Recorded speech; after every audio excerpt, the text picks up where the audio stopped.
Works.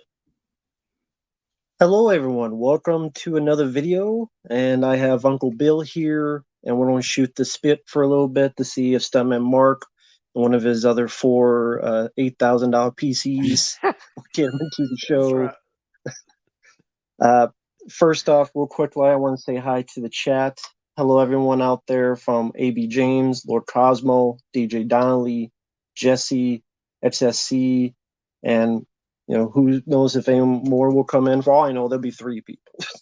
It's usually if I'm angry at something, people are like, "Oh shit, what's he saying?"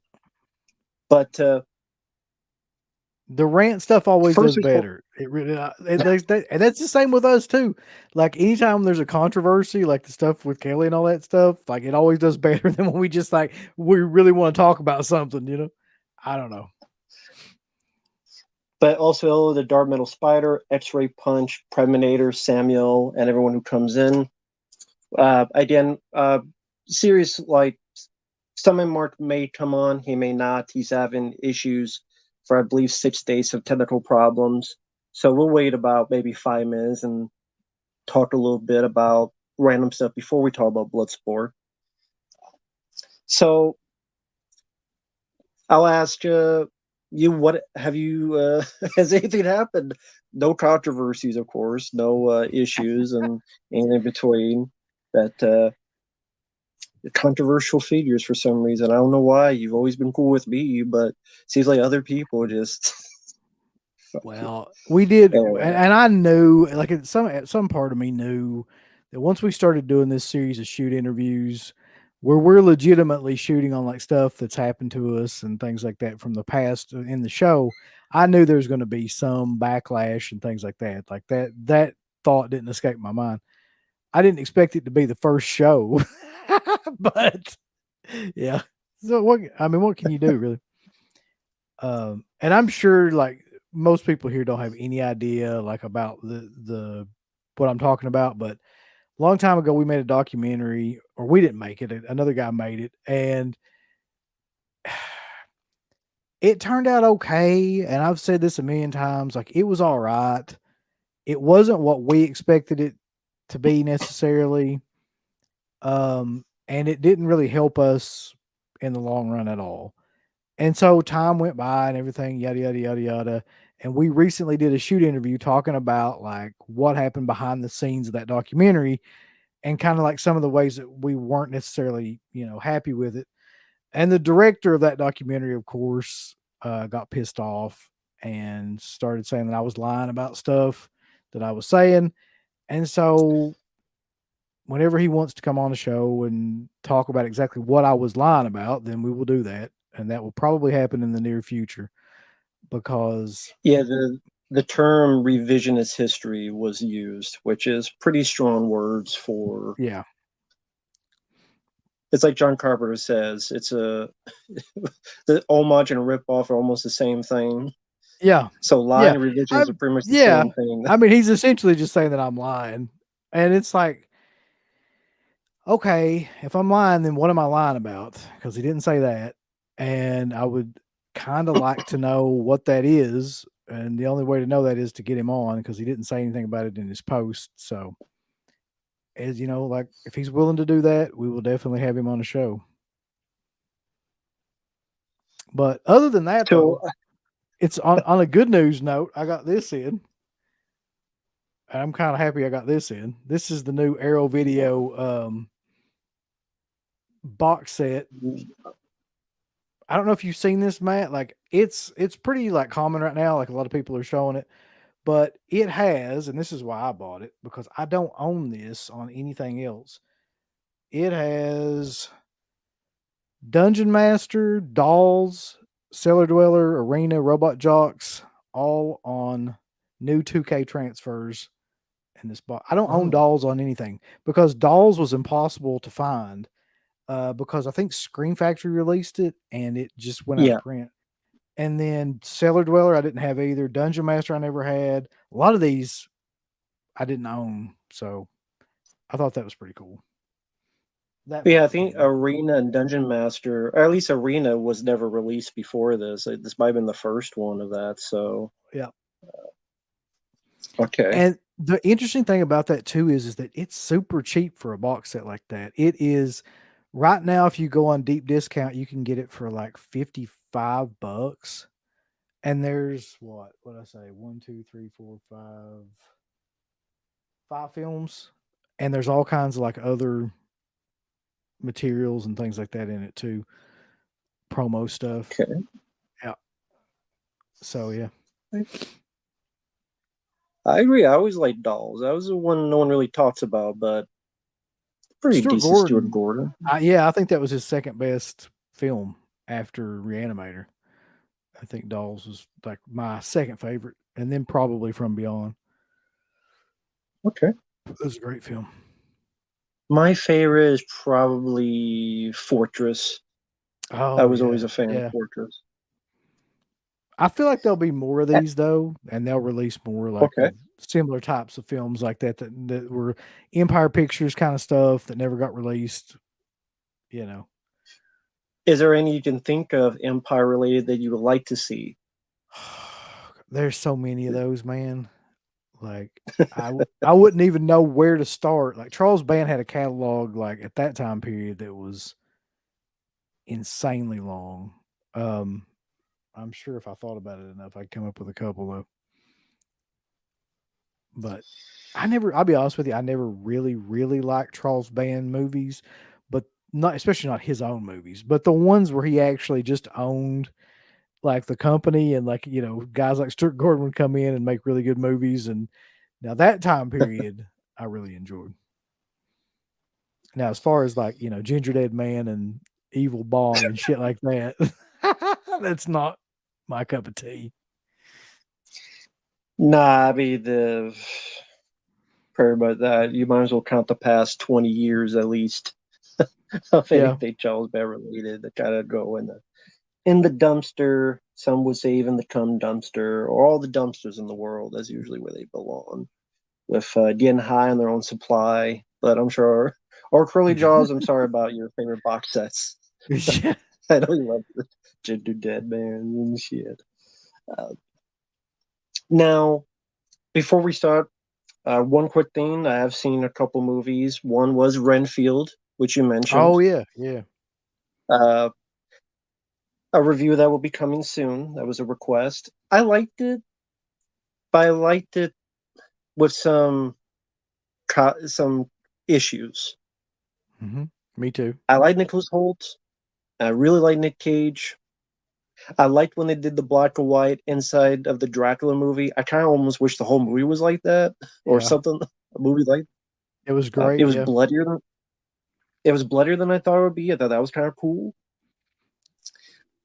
I can't stand Aquafina. She's That like I was going to razor say, you know what blades. the biggest problem with that movie was? Aquafina, and not the fucking water. I'm talking about the horrible actress. I do not understand why she is getting more popular being in movies. She's like a female Kevin Hart. It Yes. just I don't find she's not charismatic. She's not funny. I didn't buy her as a cop. I don't buy her as a comedian, but somehow she gets jobs as a comedian.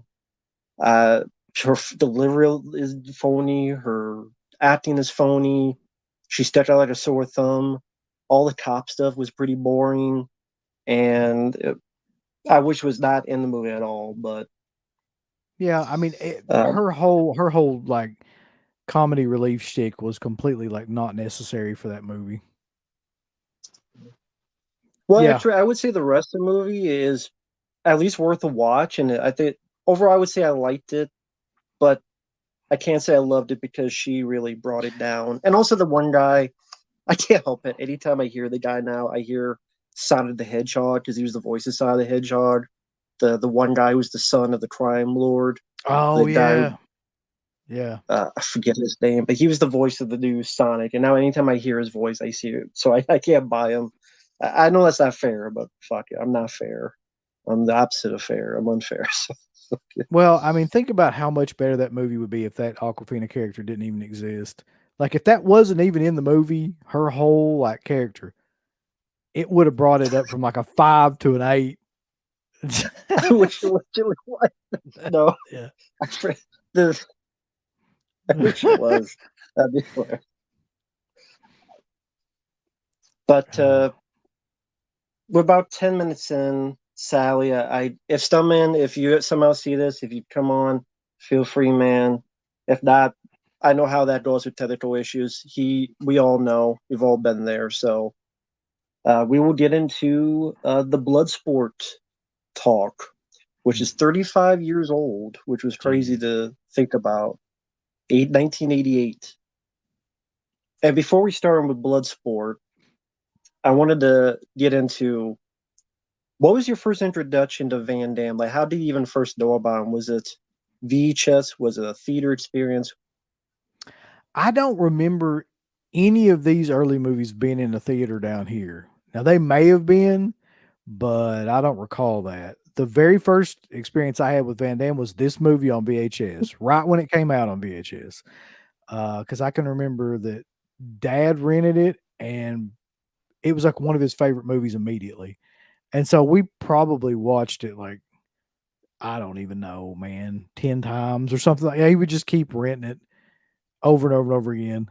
And, you know, and then after that, it seems like there was a new one out every 6 months. Like, it seems like there was a new Van Damme movie out like every at least 6 months to a year. Like, so, after that, it was Kickboxer and then Cyborg. And then, like, it just one right after the another. And then I think the first Van Damme movie I saw in theaters was Cyborg. I think that was Okay. actually it. Yeah. I know it wasn't So that was Kickboxer. 89. Yeah. So when you first saw it, I know you've gone on record to say it's maybe your favorite martial arts film, It's perhaps? yeah. Yeah, I think that's pretty safe to say. Yeah. I agree. I love the film. Of course, you have to gotta mention that a big inspiration was definitely Enter the Dragon and Bruce Lee. Yeah. But I saw that much later in life, and I do enjoy that film. But I do enjoy this more, and some people may call that sacrilege. But it is something about the way it's done. I think it's the mix of the old school martial arts aspect and that canon flavor that brought into that. Mhm. Like, when you grew up with canon films? I know you mentioned Death Wish 3, American Invasion Ninja. USA, yeah. All that stuff, yeah. What was it about that studio that you think hit a mark with people? Because it seemed like, for me, it seemed like they just gave the people what they want: ninjas, action, heroics. It's the '80s, bigger than life, fun, but not winking every 5 minutes. Like if they tried to do it nowadays, it seemed in a weird way sincerity or somewhere in Mhm. between. I don't know how you feel about Well, I how hate to canon use films. like, I always use wrestling analogies, but, like, Canon was like WCW in the late '80s, early '90s. They were really going for, like, gritty, kinda, like, down to earth, just action films, you know? And a lot of other places were like WWF where they're like they were all like the Rambo movies and stuff where it's all like flashy and style. I don't mind those movies, of course, but there was something about Canon where they had to be creative because they didn't have any budgets and they had to be unique with these ideas and things like that because they didn't have any budget. So like what you get is this kind of stuff where it really looks like fighting like in these movies and things too, or it looks like martial arts, like you would think of martial arts. Like, and the thing about Enter the Dragon that's interesting is that really wasn't a tournament per se in that movie. It was more like that the guy that owned that island just wanted like to get a bunch of people together to fight at his own amusement. Uh, in Bloodsport, it's an actual like kind of yearly thing where everybody gets together, and the idea of that, I don't know if that was an original idea. I don't know if there's never been another movie that had that idea exactly like that, but the idea of like a full contact tournament of fighters where you could get killed. This was definitely the movie that kind of put that in the spotlight, and Absolutely. because of that, influenced like all kinds of things that we don't even think about. Video games, other martial arts movies, like just all kinds of things. You're absolutely right on that, because to skip ahead a bit, the impact of this film was humongous, because not only did you have a ton of films ripping it off, and just have a few films here, this franchise, Yeah. most definitely with Don Dragon Wilson. I mean, the first film itself is about a tournament where Don is having revenge for his brother's death. And then part two is pretty much Enter the Dragon, where it's on an island and things of that nature. And then you even had films like Shoot Fighter, which has Bolo Yeon himself as a good guy, Sean Lee. Oh wow. And not only that, but you have Billy Zabka from The Karate Kid. He's a good guy as well. So the two people usually are bad guys are actually the good guys in this. I'd And like to Bolo see Yeon's a that. sensei. I'd really like to see that. Yeah, and this is another tournament movie to the death. Uh, Best of the Best was a tournament, but more That's the so one I Best of was the Best thinking of. 2. Yeah. More so 2 was like to the death type of thing. And yeah, UFC. Yeah, pretty much. I mean, Yeah. there's a few rules, but I don't think they I take I kindly to people dying. But I think that UFC might have actually, in the beginning, might have actually been kind of ripping off Bloodsport, because, like, think about it, like, all the fighters came from different backgrounds, right? You had like judo and jujitsu and taekwondo and all, they all came. And then at that point, it was like you could have like a 500-pound guy versus like a 200-pound guy, you know. And so it was all set up the same way. Like you had all these random characters, not to mention, you know, Mortal Kombat. I mean, Johnny Cage is Van Damme. That there's no doubt about that. Yeah. I mean, the nut oh punch, yeah, all that. He's dressed like him from I the movie. I read up. They wanted Van Damme, but either he was too busy or he just committed to other stuff. So they wanted him, and that's, like you said, why he was. And they might have been mad that he said no. So he's like a cocky movie star, the character in the game. Yeah. He's this cocky movie star whose career is dwindling, and they kind of making fun of him in the game. But yeah, he's doing the nut punch. He's dressed like you said, like he is in Bloodsport. Uh, and Van Damme himself, when I looked into it, of the action stars, he's one of the ones that's been either the most ripped off or remade. Mm-hmm. Because you look at his career of movies, Bloodsport got 3 sequels without him in it, Mm-hmm. starring Daniel Bernhardt. Kickboxer got a bunch of sequels with Sasha Mitchell. Step by step. The second one's not that bad, I don't think. The rest of them are pretty awful. I don't mind Kickboxer 2. Isn't that the Road Home or something like that? Yeah, The Road Yeah. Back, I The think. Road Back, yeah. I can't get over in that one. Like, they kill Van Damme's character, and then of course they couldn't get him, so it's a guy that looks nothing like him. And then they kill off his brother. I'm like, well, that made the first fucking film pointless. Thank you. Fuck There's you, one movie. of those. There's one of those. It might be the second one. It's either the second or the third one, where whoever is Tom Poe, it looks like they put fucking like silly putty on his head. Like it's just an awful makeup job to try to make somebody look like Tom Poe. I can't remember which one that is, but like it's hilarious, man. But yeah, But A.B. James, you're right. Yes, Cyborg got 2 sequels, one with Angelina Jolie, and the other with Zach Galligan, the shoplifter. That's fucking. yeah. For those that don't know, many years ago, Zach Galligan was caught for possibly shoplifting.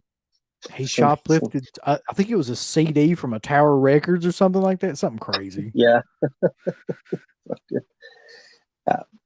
And the But list goes on. I mean, Universal Soldier got sequels, Kickboxer got remade a few times, and more. And then again, so many films ripped it off, and this film created a new wave of these films where it was trying to be more and more shorts. Chuck Norris was before Van Damme, but you saw more of an onslaught, especially in the direct-to-video market, where you saw just a slew of these movies pop up everywhere. yeah, And with him and Steven Seagal kind of the same year. Above the Law was 88. This was 88.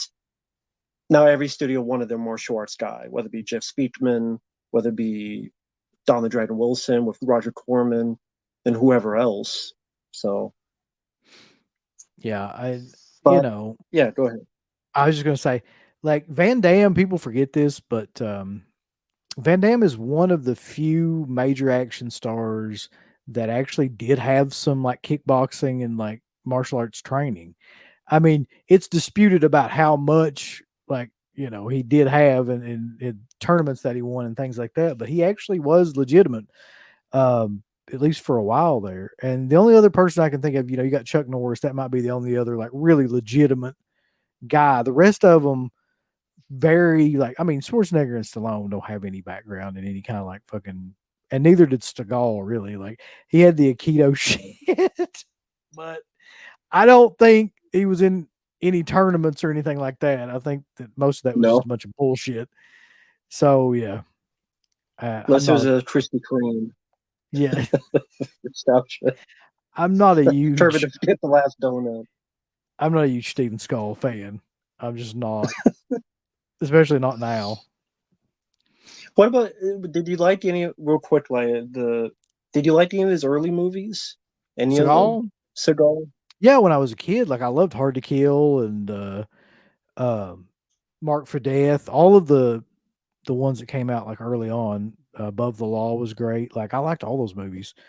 Um, and still do like those movies. It's just when you know about the person and how they really were, it's harder to like watch those movies and just like them because he hurt like tons of stuntmen doing those fucking movies. It's hard to watch that shit now and just enjoy it because he was notorious for being a prick and just hurting everybody on set and not caring and you know, I don't know. Exactly. But to get back to Van Damme at this time, he had come to America. He's Belgian. He was waiting tables. He had gotten big roles. For those who remember Breaking, he was in the background dancing. Dancing, basically doing the same dance he does in Kickboxer, yeah. And then before this, he was the creature and predator. Before, depending on which story you hear, either he got fired or he got himself fired or whatever the story looked. Yeah. And that was the one where it was a different design, where the predator looked more Bud Light and looked awful, terrible. Thank goodness things were changed because Kim Peter Hall and the design was different, made the predator what it was. And then Van Damme, I think he was a waiter, and the story I read was he saw Magnum Golan and decided to do some kicks, and it's like, oh well, this guy will never be a star. And Van Damme pretty much had to beg for the opportunity, and thus had a script for Bloodsport. Yeah. And Now a really cool story about that. There's a podcast. It's on YouTube. I cannot think of the name of it, but if you type in like Sheldon Littich podcast, he does Sheldon Littich was the writer of Bloodsport, and he yeah, does a sit down podcast with this guy. And it's something about like something like the name of the show is like indie films or something like that. Anyway, it's like an hour long, and it's great because he talks about like how he met Frank Dux and how like they came up with this story and how full of shit Frank Dux was, and I was just going to ask about it. all of the background behind that. He goes into great detail about it and how like eventually the film got sold and all the stuff with Van Damme. It's a great interview too. But in that, yeah, he talks about the whole story you just told about how Van Damme met him.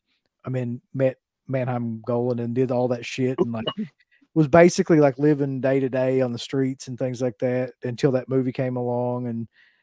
And he talks about they didn't write that movie for anybody in particular. They wanted Michael Dudikoff, but something happened. I can't remember what he said exactly, and Michael Dudikoff wouldn't do it or wasn't able to do it.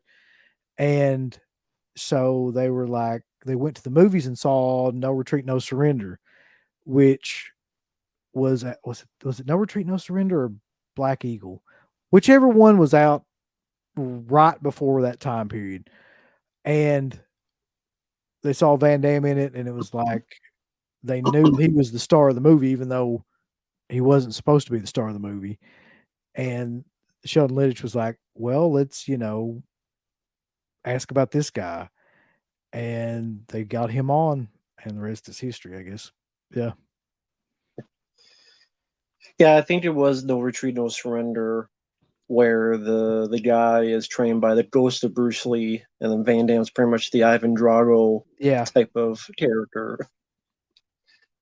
So yeah, I'm looking at the people involved with this movie. You have the director Newt Arnold, which that guy didn't really go on to do anything, Never and it did was kind another. of a not. Yeah. Never Yeah, did another feature film after Bloodsport. I mean, not as a which was director. yeah. So, I mean, and because there's no special edition, I mean, there's an overseas release that might have an interview with Van Damme, but that just always surprised me. There was never a full blown special edition of Bloodsport. Do you think of like even Van Damme films, of all of them, that would be like the prime candidate, but for some reason the company never thought to do it. I never to this day understood why. So it's Yeah. hard to find a whole lot of information other than the podcast you mentioned. I know Sheldon Ledge also did one with a guy named Viking Samurai on YouTube, which was some pretty good podcasts. I wanted to ask about Frank Dux. This is Oh my based on a true God. story Dude, where that story itself, there might be already, but there needs to be like a Netflix documentary about that guy and how full of shit he was. Because that is insane. Just yeah, I mean this guy, for those who don't know, I mean of course Bloodsport is based on his story, but somehow he got it into one of the martial arts magazines and then they just printed it without checking it for some reason. it was Black Belt. That was the magazine. The guy that whoever did the Black Belt magazine at that time. Oh shit. I made it. Oh shit. I knew Okay, you would. USA. I knew you would with the $5,000 backup system. Well, this is actually the $2,000 one. I But knew. I told you, Rambo. I told you. Like he's got the $5,000 main and the You did. $2,000 backup. Yeah. yeah, the 5K He one's specific- giving me trouble. So He specifically said the $2,000 one, so he knew. Yeah. Knew it. yep. No, So what but did I So miss? Stuntman Marq, I was going to hey Stump, how full of shit was Frank Dux? that's what we were talking about. Literally. I mean, like when you look at that record that they like put up on like the last shot of the movie, he killed. What did he? He knocked a guy out in like 0.12 seconds. yeah. It's Yeah. just all bullshit. I'm like, there's no way. I mean, it's cool. Like, you know, back then you'd have no way to like fact check that kind of stuff if you just see the movie. But like, you know, there's just so much bullshit behind that guy. I shit you not. The way that he got into all this was he essentially fabricated his entire life and got with the right people who believed it and then made a career out of that. Like that's really what that guy did. Like somehow or another he was able to convince the guy at Black Belt magazine to write that story about the Kumite. And then he showed that magazine to Sheldon Littich, who was the writer of Bloodsport. And the Sheldon Littich was like, well, this has got to be legit because like, why would they print a false story in a magazine like this? It's like he just one lie after another. Like he got in with the right, but none of anything that he ever talked about was real. Like he was supposed to be in the military. He was he was in the Marine Reserves. He never saw any military. Like that's like Seagal, experience. wasn't he like CIA or some shit like that? Like yeah. And then there's the story about the Kumite, which he was never in, and none of that shit ever even happened. And there was an actual event kind of like the Kumite that was held, but it was just like a regular tournament, like any other. They wore the pads and the headgear and everything, and there was no like full contact people die kind of shit in it. And he ripped off a lot of the ideas from that. He saw that tournament when he was over in, I think it was Japan or somewhere like that. And he kind of just dolled it up and made it into, you know, this other thing. But everything that guy said was a lie. They fact checked everything. Like he was in a book called Stolen Valor, which was, you know, about people that steal military credentials and things like that. they fact checked him to death, and none of that stuff is true. But Exactly. Like, the whole medals that he got, but he didn't really get. Was it the Purple Heart or other yeah, stuff? he said And the Medal of Honor. I think he said he won or something like that. Yeah. Yeah, I've and got there's one a too. story. So Yeah, we all do. And there's a story that Sheldon Letters told where he was like decorating all this, and it was like on his parents' mantle, and apparently like his parents believed in it. She's like Sheldon Letters saw it and went and didn't know what to say. So it's like he sold this lie for so long that I think it's like Seagal. They both believe. Yeah. They yes. believed in their characters so much they now think they are the character, Yeah, and the and lies people- have become truth for them. People believed him. He believed it so much that other people believed him. And Sheldon Letters brings up a good point too when he says that the idea of stolen valor really didn't exist when he met Frank Dux. Like that's really common now. Like people know about that. There's YouTube videos and shit about it. But that idea really wasn't in the mainstream at that time. People would never think somebody would just make up, that they were in the military and had all these achievements and things like that at that time. But he was a groundbreaker in that. A revolutionary. Yeah, that's about it. It's about the only groundbreaking he did. Yep, and I created the UFC, and Mark created the NASA program before he was even touching board. That's right. Shit. Seagal created the Popeyes chicken. So maybe the closest he ever created this shit. But I asked Carrots UB and this, since this would be before you were on, Mark. How did you first hear about Van Damme, and how did you first see Bloodsport? So that's two-part. I would say I probably didn't see this first. I think I saw Universal Soldier first, and then this. But these were like the two constants for me, like throughout my youth. I love Bloodsport. Even just talking about the film just a little bit, like especially even the opening. You take like the opening sequence, it's so well edited. Like it's all the coolest stuff that you'd want to see. That it's almost like a visual wrestling promo in a way. Like it gets you hyped up. Like you really want to see what's going to happen with this tournament. And that's all in like the first minute or two. So I love the idea too that they introduce all those guys without saying anything about them, but they all just have their own thing, and they're all introduced in the first 5 minutes of the movie. Yeah. And especially, go ahead. No, I was just going to finish that quick thought. Especially when this film apparently was a lot longer of a cut. That was a disaster.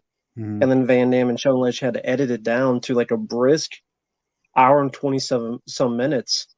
So I don't know if there were more words of introduction for these characters. Not that it needed it, because again, there's been no special edition, no deleted scenes that have been found. But I remember hearing, like the first cut Van Damme saw, he cried, and not out of tears of joy. It's fucking awful. Supposedly that cut exists somewhere, but nobody's ever found it. Like that cut that was before it was edited, and everybody wants to see that movie, of course, like that version of the movie. But nobody's ever, and it's like a lot of these other movies. I think eventually it'll surface somewhere. What a gold mine like the whole Canon archives must be, like there's probably so much stuff in there we have no idea. There's probably longer cuts of like a bunch of their movies, but their whole gimmick was like entertain, get butts in seats, like let's sell this movie, give the people what they want, let's go. And that worked. I mean, I don't know if I'd even like the longer cut of Bloodsport. I think it's great the way that it is. Of course I'd like to see it, but what more could you really add to a movie like this? I mean, what did they like take more of Forrest Whitaker's scenes out or what? Like hopefully I don't Forrest Whitaker's not those guys. That might be the only thing about this movie that is just like out of place, is just them running around chasing after Van Damme. Like it's like completely needless. But I guess has to be a part of the story because that was Frank Dux' story. Keep in mind, It did. he's in the military. The footage did get edited into a fun Mentos commercial on YouTube. Yeah. Just so it took it and it froze Mentos, the fresh maker. For those who remember those, It looks back in like the day. that even before Mentos was a thing. Yeah. So But I no, had asked you, yeah, go ahead. I was just gonna say though, I agree with Mark. Like that first, it's almost like the beginning of a video game or something too, Mhm. where you introduce like all your fighters and things like that. They all have their special skill. You can see kind of how they fight. That's kind of unique to this movie too. I think. Like I'm not sure how many other movies had like where you had like all the fighters had some sort of weird gimmick. Like one was a monkey, one was a sumo guy. One was the British guy. They all had like, their own special kind of like gimmick, almost like wrestling or something too. Yeah. I guess Street Fighter later with Van Damme, which that's another 180 love, more like hate. Fuck yeah. Although I will admit for folks that I could maybe laugh at that film because there's always that speech he gives about Bison. We'll go up river. We'll keep the Bison's ass so hard. But when we go feel it. He wants to come home and wants to come in me. That's the way he sounds. That's not what he says, but that's how he sounds. Yeah. Anyway, that's Street Fighter with the. Maybe one day we'll do that one. That's such a weird thing. Like, so you touch on that, but wasn't he supposed to be in Mortal Kombat? Yes, we mentioned. Mm-hmm. They asked him to be the Johnny Cage part in the video game. Right. But either he was too busy, he was committed, and then they made a version of him kind of mocking him because he had Johnny said Cage, no. Yeah. Yeah, as the cocky not agent, but cocky movie star. That was the character in the video game and the nut punch and all that stuff. Yeah, he's in the new one that's about to come out. Actually, they actually got Van Damme in it. The new video game, yeah, of Mortal Kombat. So it all comes full circle. Yeah. And it took 35 years, which, right. Well, I mean, this came out 35 years ago. That's why I mentioned, but I wonder what if he had like been approached for the movie? Like the Mortal Kombat movie was what, like 95, right? Like, I wonder what happened with that. That would have been the obvious choice for him to sort of like play himself. You would think anyway. I know at the time he also had a deal with Universal because that was the same year Sudden Death came out, 95. Mm-hmm. I think he had a multi-picture deal with Universal, so maybe he was also stuck with that. Right, maybe because he also thought he was working did a with movie Hyams, right? Yeah, Peter Hyams, who did both Time Cop and Cop. Sudden Death. Right. Yeah. Okay. And he was in a multi-picture deal. That's how he got to direct, which was a mistake.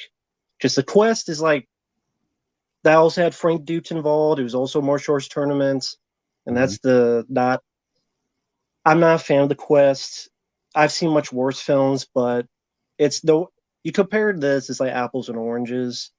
And Van Damme, as much as I like the guy, it's probably better than Seagal's directed film on Deadly Ground because he's not fighting any bears in dreams. I think Skull did. Yeah. But, have you two seen the Quest? That was the other martial arts, Frank Dux, Van Damme. I have a long time ago. Yeah, same here. It's been so long. Wow, you guys sound like PTSD. I don't remember a whole hell of a lot about it though. Like I don't remember wanting to watch it again, so maybe that is a sign of something. But I had asked you be this. Yeah, go ahead. Oh, I was just gonna say, like, anytime you bring in Frank Dux to be your fucking, expert on anything is probably not gonna turn out, except this movie where because everybody bought his bullshit. But right. And funny thing about this movie to me is that people really were listening to Frank Dux because they believed it was legitimate. So there's a whole story about Van Damme, Frank Dux comes in and he says Van Damme's not in shape. And so he puts him on like a 3-month exercise diet plan. The Frank Dux, imaginary, martial arts plan. And Van Damme does it because he believes all this shit. And I mean, he said it was like the hardest thing that he ever done. He ever tried to do was this training, because he just made it up out of his ass. He was like, I'm Yeah. sure that all the stuff that he made him do was completely unnecessary and crazy. Mhm. So there's just so much about that So guy. I hate.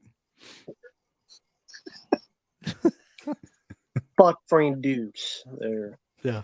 Fucking It's a shoot on Frank bullshit Dux guy. now. Guy made a fortune though. He opened up I don't know how many yeah. martial arts studios after Mhm. this movie and just milked it for everything. To quote myself, he has FOSS. If you don't know what that is, it's FOSS, full of shit syndrome. Anytime Yeah. you see it, it's FOSS. So that guy's pure FOSS material.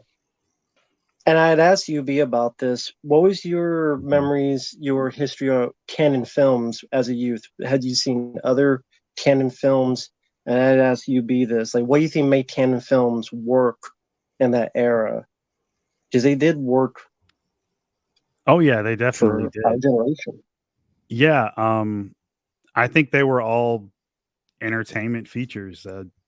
That's kind of Mhm. what's lacking now. Like we talk about this all the time, man. Everything's they want everything to be a franchise. Everything's a money machine. It's not focused on entertaining. They did. That's always been the secret, I think. Anytime like that's your main goal, 9 times out of 10, you're going to succeed. You have a competent filmmaker, a decent enough script, and a cast who actually wants to put forth a solid effort. They all believe in the script. They all take it serious. It's going to work. And they just had it down. They had the formula down, and they kept knocking it out of the park every time they did a film. Well, mostly, I'll say. Yeah. Not Yeah, every film. I mean, they had some So, great stuff. Yeah. what were some of your favorite Canon films that are not Bloodsport? Hmm. You can name like, let's say 3, because there's a lot of them. Like 3 Canon films that you would enjoy among Bloodsport that you maybe saw a lot or nostalgic for. I Right would now, assume for you, yeah. I was going to say right now I'm trying to divide like New World and Okay. what's the other one?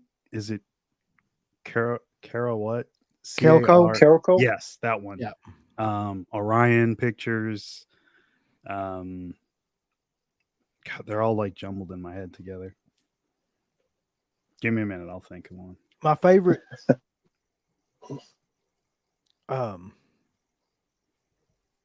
my favorite would have been probably Invasion USA. I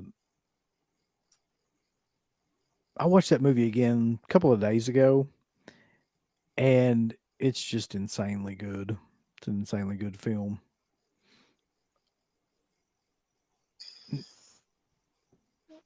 But to be honest with you, holy shit, Delta Force. Yeah. Wow. How could I forget Delta Force? I know, That right? movie I probably fucking wore out when I was a kid. Like, I had a go-kart at that time. I don't know if anybody even remembers what a go-kart is anymore. But like, I used to drive around thinking that I was like in one of the like doom buggy things that they had in that movie. That's awesome. Because that was the shit back in that time. They had they had all the little vehicles that they drove up on, and they had the machine gun turrets like on them and stuff. Mm-hmm. It was just a great film. They're really good older actors in that movie too. In Delta Force, that were like the hostages. Mm-hmm. It's an overall good film. That makes me think of the Death Wish movies are canon, right? Sequels are, and I'm not sure The about the sequels? first, Okay. but I think Death Wish First 2 was- through 5 are. In the second one, Okay. MGM. Oh, Is it? well, maybe. I don't. I know fucking third is 3, 4, and 5 are. Somebody but fact check me. I on know that. at least Yeah. like the third one is for sure. Yeah, the like- third one definitely. You could just look could at tell. the third one. Yeah. Yeah. Which, Even by the way, like is the best one. there you go. Like Yeah. just the editing and like the way the whole movie flows, it's a departure, a night and day difference between the second film and the third film. All of it it's chopped so heavily together for just so many subsequent like action sequences back to back to back. But it works though. It's such a good movie, man. It was like Home Alone. He was Home Alone in it before Home Alone fucking came out with all the booby traps and stuff. And the definitely. It was amazing. What's this? Teeth. Yes. Just a board that comes up and hits him in the face. Like that's such a great idea. Oh, Ninja 3. The Diggler. Ninja 3, the Domination. Ninja 3. Yeah. I love that one. That's a great one too. It's a wild ass. The only action scene I can think of on a golf course, because I can't think of any other action scene on That's a golf like course. One of the best ones. That's like one of the best ones in the movie. It's so good. I could watch that movie over and over. It's amazing.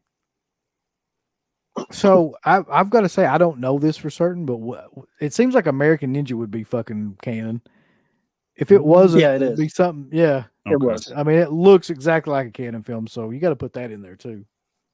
Yeah, because Bobby Dudikoff was like their star, and the Golden Globes promised him like, you don't want to be Spider-Man, you don't want to be Captain America, and none of that happened. No. Instead, he was doing like River of Death and American Ninja 4 with him and David Bradley, and they did that's a fucking awful movie.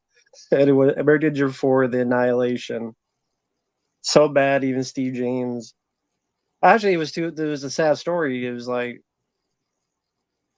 they just didn't bring Steve James back, even though I always like Steve James. For those who don't know, cut way too soon, passed away way too soon from cancer. Should have been like a bona fide star. Should have been doing Don the Dryden Wilson type of movies. You know, Billy Blanks, what Billy Blanks got to do. So but yeah, I was listening before. It would be like Van Damme. Before this was breaking, dancing his ass the night away. Predator, Fire or Quit, and then you mentioned the opening. Now the cast. You look at Donald Gibb as Ray Jackson, who's definitely a great asset. And funny enough, goes back to X-Files because he was in an X-Files episode called Conduit, where he got his face burned and he tossed a Fox Boulder about it. Of course, he had been in Revenge of the Nerds, yelling at nerds. That's got to be right. That's got to be his most famous role. Yeah, that's right. I think this is my favorite role he was ever in, though. This is my favorite role of his. Like, I know, like, the Revenge of the Nerds is great and everything, but he is fucking perfect in this role. And it's just like he's not doing any martial arts, by the way. And he doesn't do one thing that even remotely resembles martial arts in this movie, which is odd because don't you have to get invited? To buy this special he broke the brick on his forehead, right? He did, but he's just like I'm not even sure what he's doing. He's just like a street fighter or something. Like I don't know. He's like a healthy diet of like beer and possibly cigarettes, even though you don't see him smoking in the movie. Aren't you old for video games? When someone says, I heard you get killed up there, and he goes, only if you fuck up. My favorite line, though, man, by far of his in that movie is where that Forrest Whitaker comes in and he goes, just mind your own business, pal. And he goes, I ain't your pal, dick face. There's some really hilarious lines. Do you guys have like a great moment like that you like, or a favorite moment? Mine, it's definitely for sure for me, it's the scene at the end where he gets like the fucking powder or the dust in his eyes. I mean, his reaction is priceless. I think one of my favorite scenes is where he fights the guy, I think his name's Hussein or something like that, or Hosan or something, the guy that he steals the coin out of his hand. Yeah. And he at the beginning of that match, he goes, now I show you some trick or two. And he just fucking elbows his teeth out. That's it. Yeah. I mean, there's probably every scene in that movie that's a fighting scene, or even some of the scenes that aren't fighting scenes, like I can remember like think pretty highly. Well, the damn thing on you, the okay USA. Yeah. Well, voices sound nothing. You never thought would come out of that guy. Yeah, the ADR throughout the whole film is so ama- good. I love it. Especially on Chong Li, man. Yes. Like whoever's doing that voice needs a fucking Academy Award because that's hilarious. Like, you break my record, now I break you, like I break your friend. I was like, what? Who's doing that fucking voice?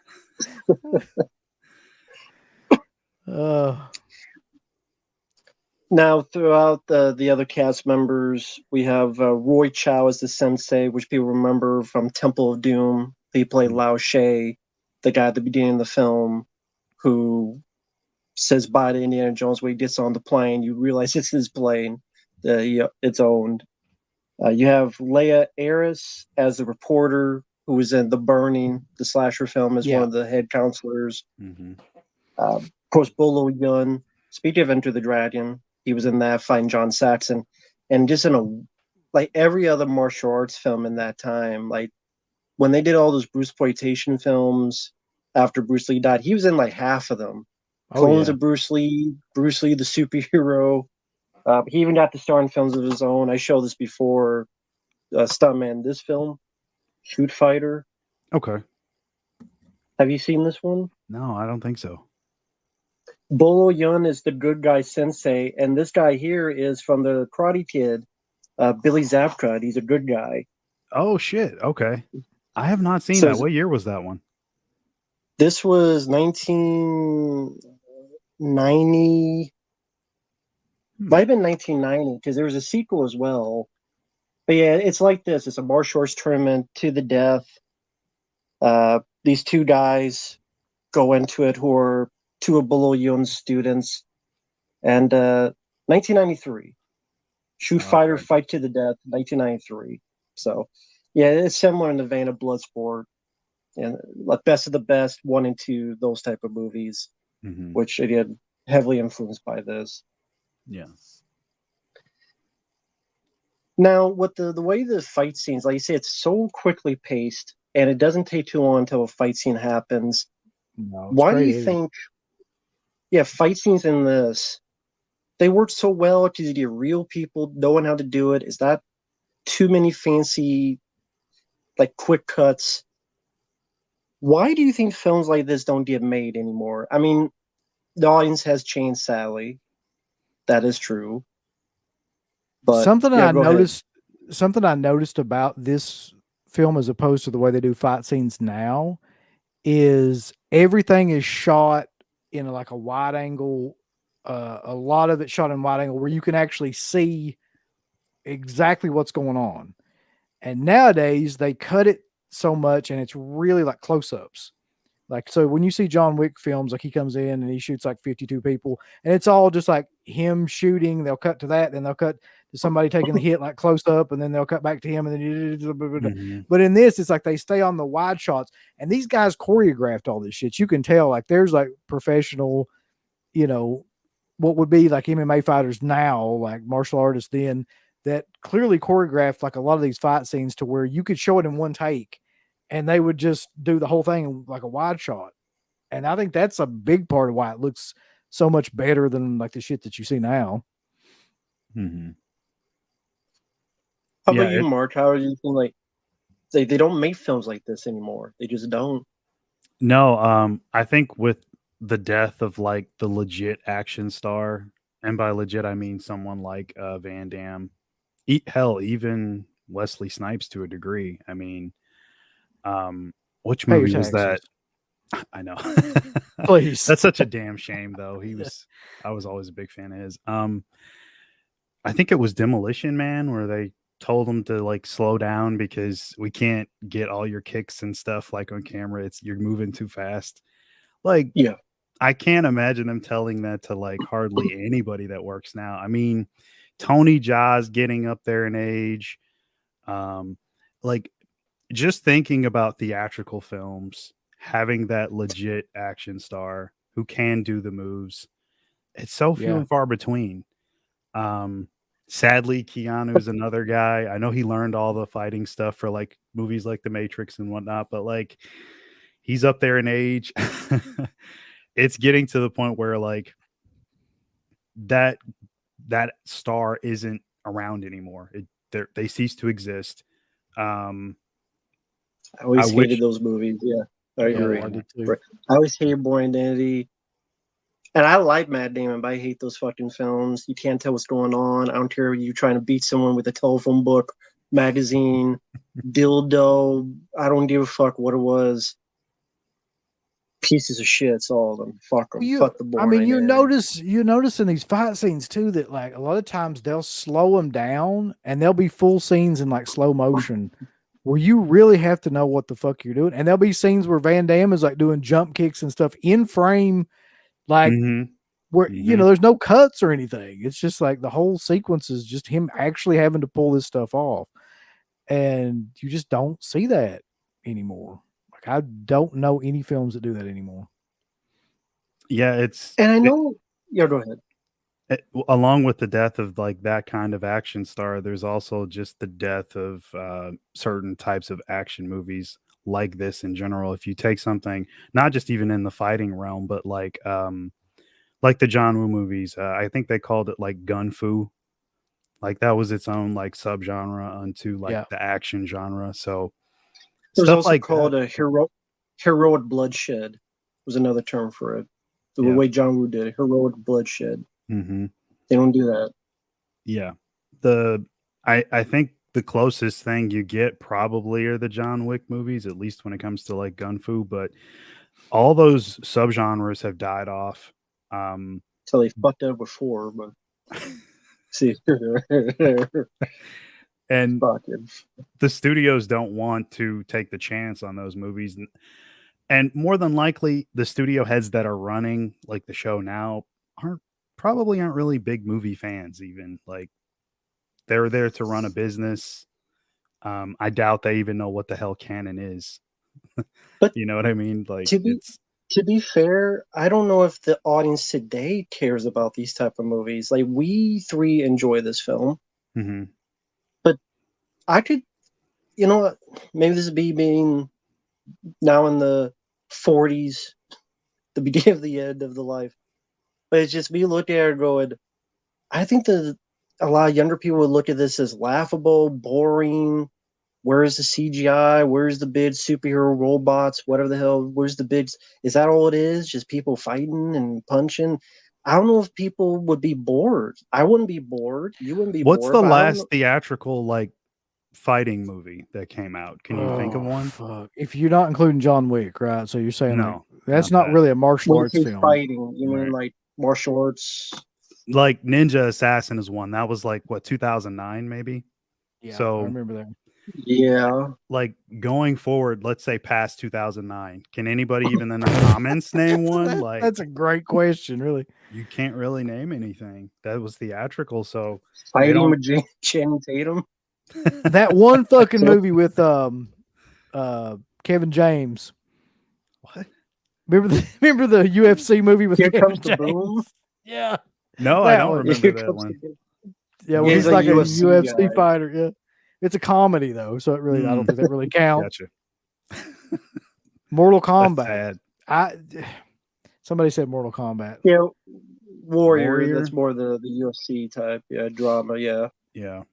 I guess maybe Mortal Kombat, maybe, but like if we're struggling this hard to think, like it's not answered our own question. I think you know all these movies, all these genres come in waves anyway. Though, like when's the last time you saw a fucking really good Western in a theater? Like it just you don't see that stuff anymore. Like so, horror films have these waves, and they were kind of out for a long time until recently, and then. Action films have their waves, and there'll be something else come along. It might be martial arts films again. I don't know, but you're right. There hasn't been like that wave has been a long time back. It's one out in the middle of the ocean, not even working its way to the beach yet. Yeah, but I mean, Matt, do you really think a younger generation like wouldn't like this movie? Would they be bored? Like, I mean, you said I think that, they would like, make fun of it. I could see like people making fun of this movie now. Yeah, that's. I don't think. Yeah, I think they would laugh at it. They would call it cheesy, laughing at it. They would look at it as comedy. They would laugh at Van Damme's yells, which I sincerely like. I never understood why it was funny because if people could Bruce Lee can do that, and that was perfectly fine. How many Mhm. times they do that? Yeah, no one was Yeah. mocking that, but Van Damme, I like that he did that because it gave a bit of a exclamation point. Same with like the way he did his fights, where a lot of people didn't like these type of edits, where he would do like the repeat edits, where he punched someone, but then you see it from like 3 angles. Mhm. It was like a rhythm to a song.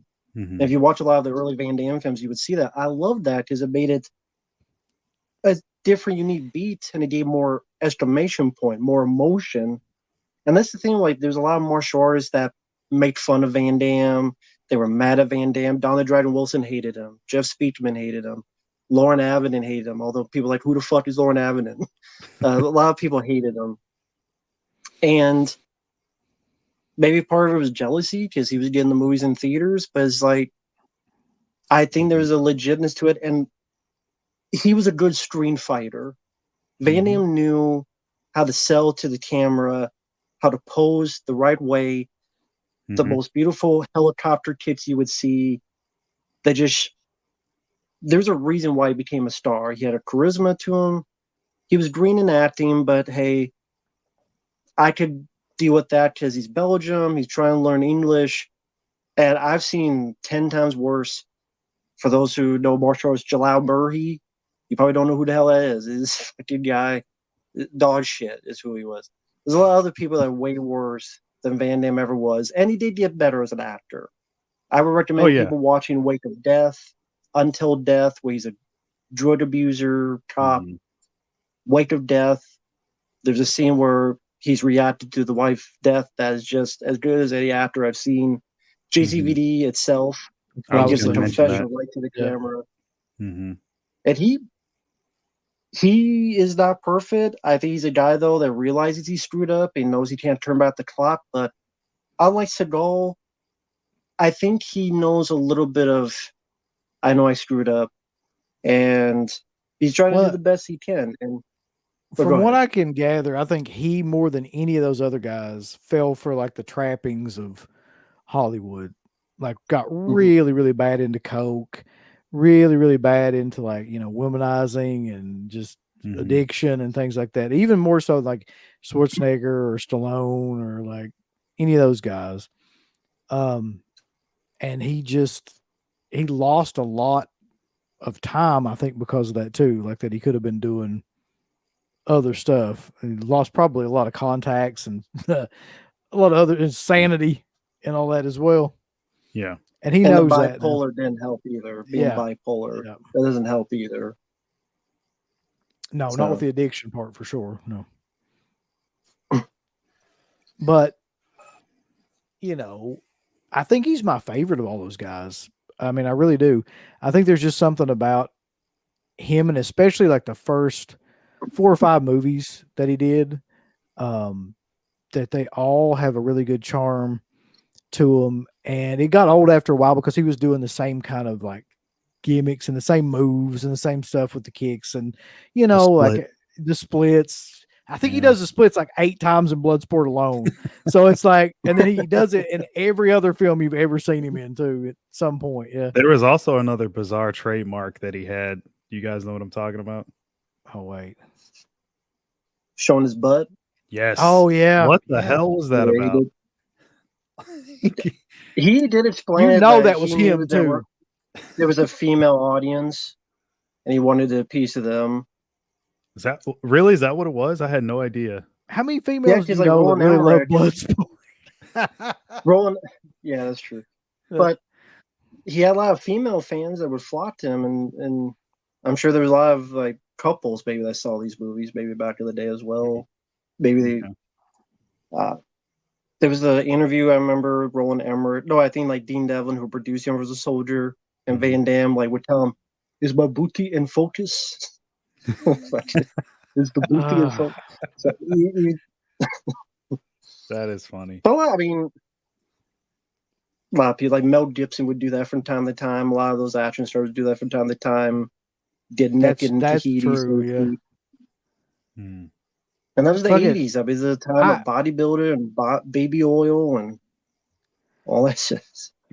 I wish that I could do a Van Damme impersonation because that would make this You should just try. Like, I can't. There's no way. I can't figure out how he's doing it. Like, I mean, somebody's got to have a good Van Damme impression. Like, I don't know if CK can do one. Somebody's got to be able to do one because I cannot do it. But I'm not gonna attempt that.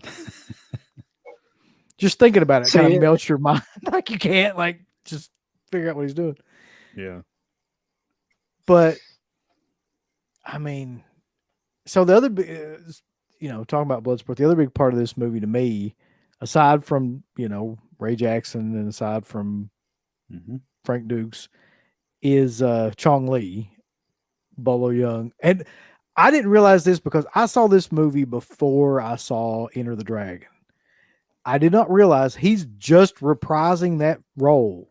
Like the dialogue, the scenes, the shit that he does is basically an exact copy of what he did in Enter the Dragon. And I had to see Enter the Dragon to figure that out. But yeah, so there's a scene in Enter the Dragon where he's, he breaks some boards and he's like, very good, but boards not hit back. And then in this one, he's like, bricks not hit back. It's like the same fucking scene. And he does that several times, in this movie. because Bruce Lee said in that, and then so he took that for the line in this for him to say himself, bricks don't hit back. Yeah. And just an intimidating presence, like the Chinese Hercules. Big old memories. Mm-hmm. Like, I've never seen another guy built like that either, where his titties are like like his pecs are like the whole area. You know what I mean? Like there's nothing. Yeah. It's just he looks bizarre, but he looks really like he would fuck somebody up. Yeah. Mm-hmm. I never heard someone say, "Below got big pair of titties." He does. He's got big old C cup titties. Like, I don't know how else to say it, but Yeah, if it's true, it's true. He's doing something. I don't know. He's doing some pull-ups every day to get them titties to be in that kind of shape. Yeah, it's all natural. He's not juicing at all. Yeah. He must be juicing right into his titties because he's not going to the hip or anything. He's just like right into. Oh god. That's what it was. And Bull Yono, of course, would work with Van Damme again later on in Double Impact. Love that. Where they would have a repeat of that fight as well. And not only that, but what makes the film, a lot of things make the film work. Some of the other people that have you find this a lot more back then. You don't find this more nowadays, where even little parts have a bit of flavor to them.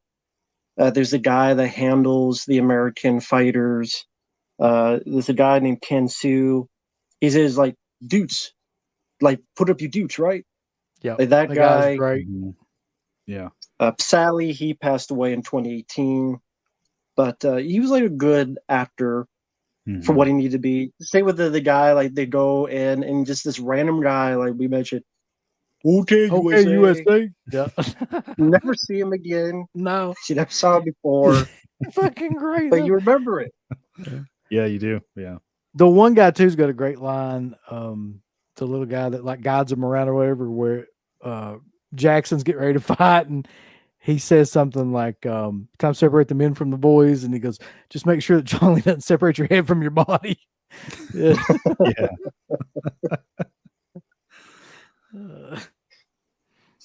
And also one, before I forget, another positive thing about this is the music. Like the score is very well done. It fits the film very well. And the score, Paul Hurt. Yeah.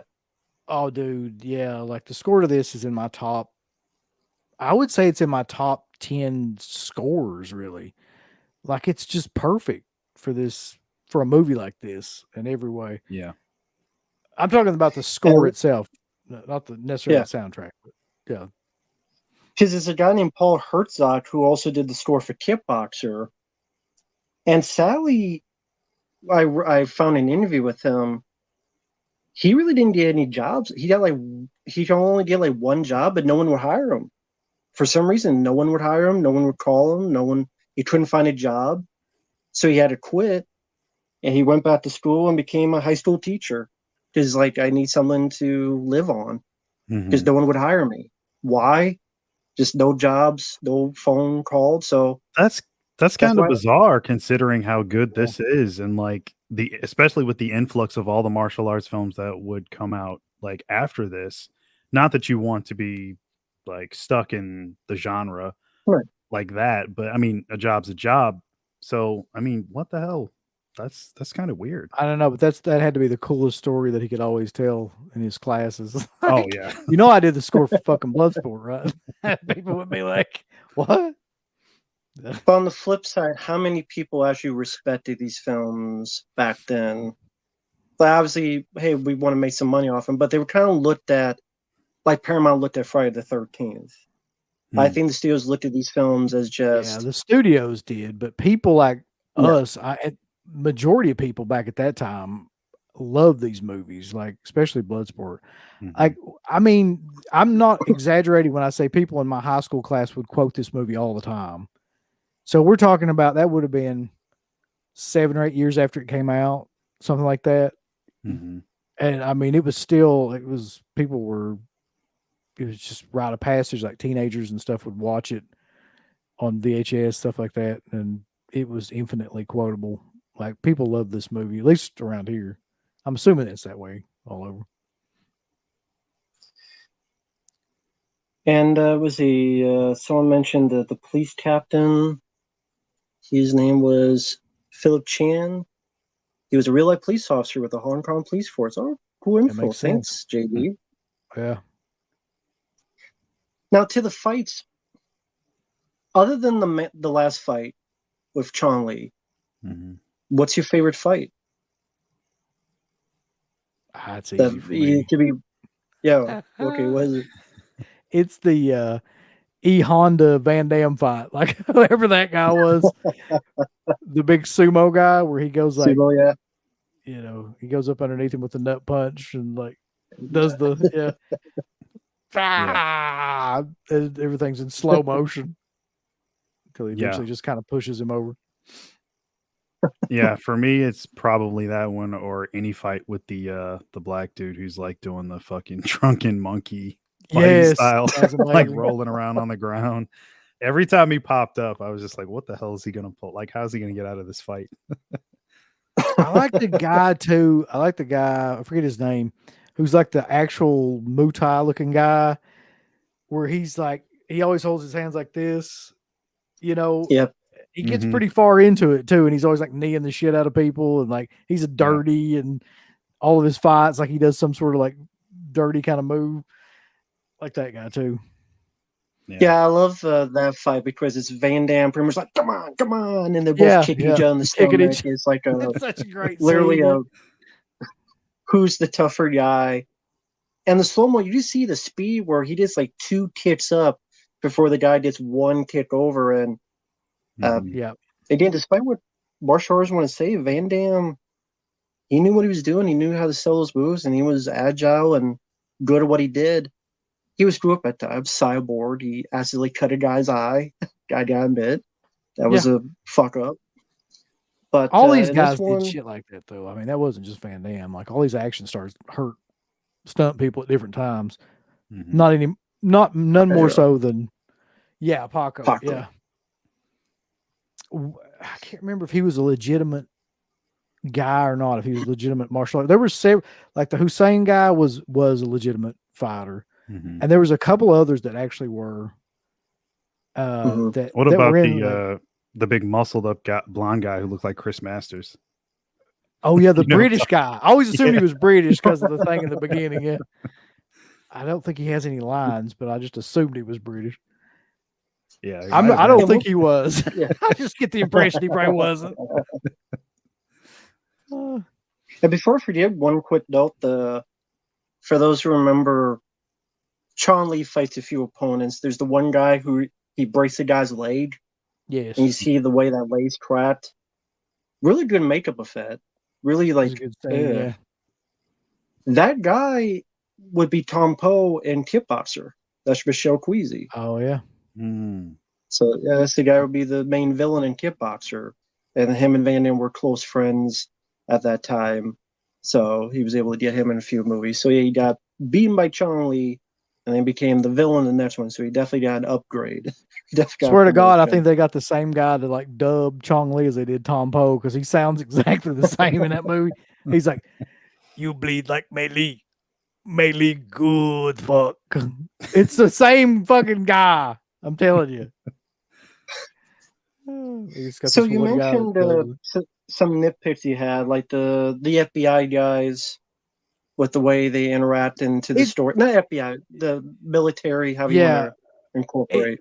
It's just they don't really fit with everything else going on, and I think it was supposed to be like the comic relief kind of section because there's a lot of scenes in it that kind of end up being like comedic.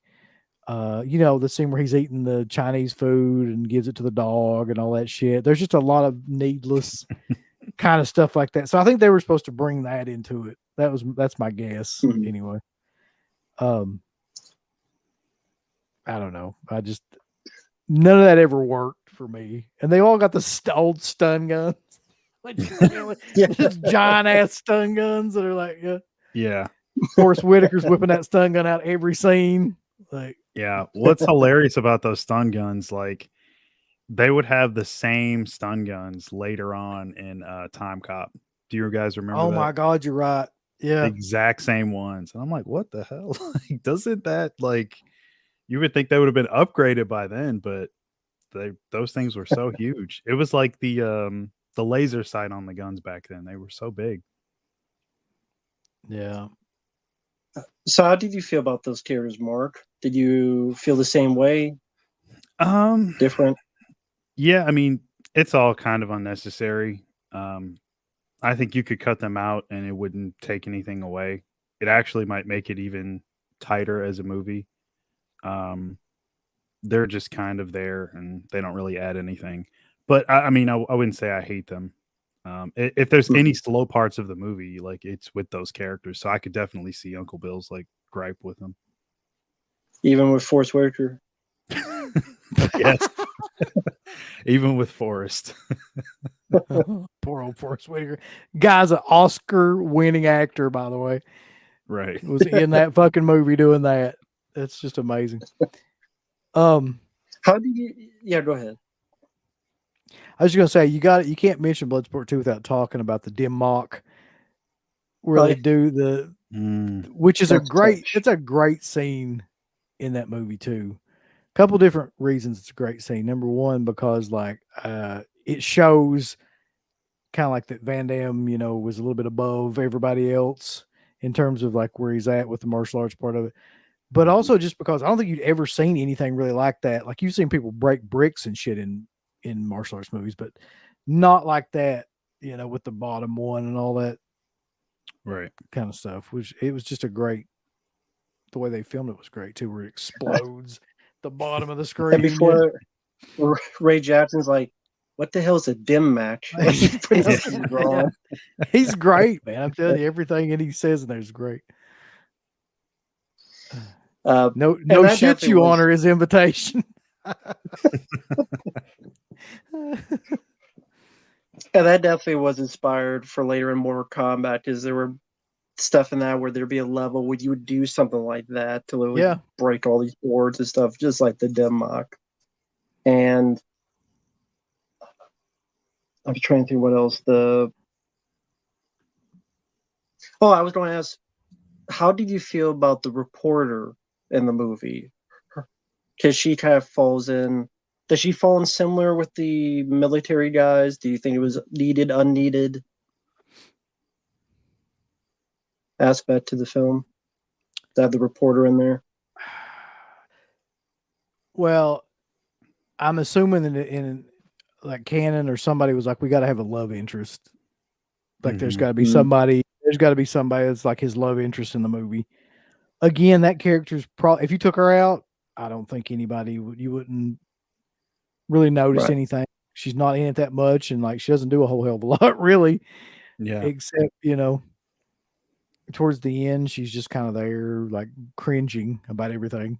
That's all she does in the movie that I can tell. Mhm. and bitching at him for doing it, which is fairly accurate. Mhm. So, yeah. Yeah, I'll agree. She's not in it enough to make me dislike her character, Yeah. but she's not in it enough either way for me to like her either. So she's just kind of there, and she does seem just like the thrown in love interest. So I don't mind her. Without her, though, we wouldn't have the amazing scene where he has to snatch the coin That's right. Yeah. out of the guy's hand. You know, that's the whole setup of that scene. That's true. So let me look at the chat a little bit. I didn't think she was that bad. It's just I don't know if the character is really written. Yeah, she's not Tremendously, awful, but she's not Mhm. awful in it. It's just they didn't need her. Really, I mean, there's no point. Yeah. On My Own Oh, is is a this- fucking amazing song. Agreed. Yeah, I do like that. I also like the song at the end, of course, the fight to survive, Stan Yeah. Bush. Yes. Was this the first time either you heard Stan Bush? Had you heard him before and something was- else? This First had to time. be. First Yeah. time for me. Okay. And are there other Stan Bush songs that you like or come to mind that are like primary? Like how you feel about Stan Bush in general, I guess that's what I'm asking. Be honest with you, I don't know. What are his other songs, man? You tell me, and I'll fucking. Well, he the one that did the Transformers. You got the touch. Holy You shit! got the power. Did he? That's do, him? Yeah. Did he Huh. do When all fucking hell's breaking loose. the one from Transformers 2? Nothing's gonna stand in our way, or was that somebody else? No, he did Dare. Dare to believe you can survive. I had no idea, dude. Yeah, He did that. I didn't know that either. Also in Rad, he did the Thunder in Your Heart. Thunder in your heart. Move like lightning. I'm looking up his. Oh, actually, no, that's John Farr. Sorry. I got but he did a Yeah, you version of got- that. That's why I got confused. There's two different versions of it. John Farm I actually prefer more. Sorry, Sam Bush, but he did a version of that song. Okay. But he definitely did a lot of 80s stuff. So okay, Jesus but he Christ, did a great job in this as well. this guy But was what- making. Guy was making albums up until 2020. Oh shit. Let me check real quick. Yeah, I mean, I didn't. Well, yeah. So let's see. Jesus. Oh yeah, he did Never Surrender and Kickboxer. Never Surrender. Yep. Never surrender, never say die. You got the heart of a hero. The Touch was the one that he did in Transformers. You Ah, got the touch. You got the power.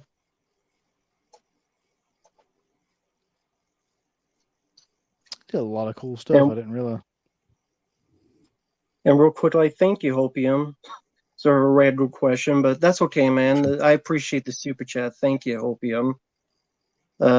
Do you know that Kevin Nash actually got stabbed in the foot? Sure. mm-hmm. I know Somebody- Trevor did. I know he did in real life. I do. know. Somebody pulled a Arn Anderson on him. Was it Yeah. in Rigger Ride or? Yeah, something like that. I think he talked about that in like a shoot interview or something. That Okay. question was like, have you ever gotten hurt? On a movie set. There you go. Jose Thank you, and Jose. Hadia.